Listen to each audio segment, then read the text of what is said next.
السلام علیکم ورحمۃ اللہ وبرکاتہ۔ محترم ناظرین و سامعین، مسند احمد میں انس رضی اللہ عنہ سے مروی ہے، وہ فرماتے ہیں کہ اللہ کے رسول صلی اللہ علیہ وسلم نے فرمایا کہ کوئی شخص موت کی تمنا نہ کرے کسی تکلیف کی وجہ سے، کسی بیماری کی وجہ سے موت کی تمنا نہ کرے۔ اگر ضروری ہی وہ سمجھتا ہے، وہ تمنا کرنا ہی چاہتا ہے، تو اللہ کے نبی صلی اللہ علیہ وسلم نے یہ دعا بتلائی کہ اس طرح سے دعا کرے، اس طرح سے کہے: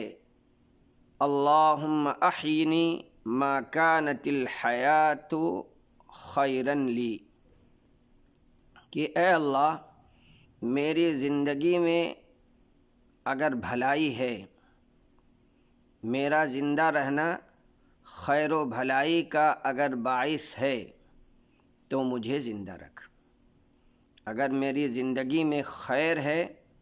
کوئی بھلائی ہے تو مجھے زندہ رکھ۔ وَتَوَفَّنِي مَا كَانَتِ الْوَفَاةُ خَيْرًا لِي، اور میری وفات میں، میری موت میں بھلائی ہے،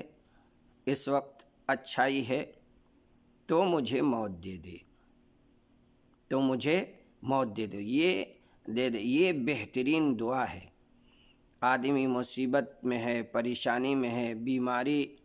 سے بالکل تنگ آ چکا ہے،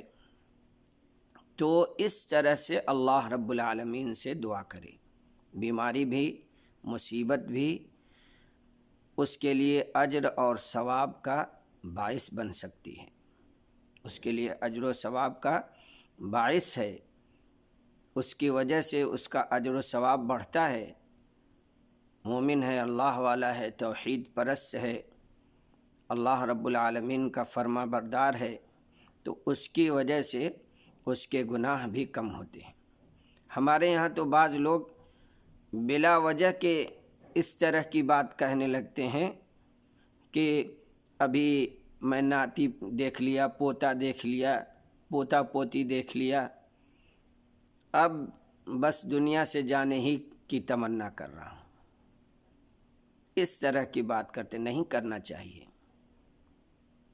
ناتی پوتا دیکھنے کے لیے دنیا میں کوئی نہیں آیا ہے، اللہ رب العالمین کی عبادت کے لیے، جنت کو پانے کے لیے، اس کی تیاری کے لیے ہمیں اس دنیا میں رہنا ہے، تو ہمیں اسی کے لیے دعا بھی کرنا چاہیے کہ اگر اللہ رب العالمین بہتر ہے، اس وقت میری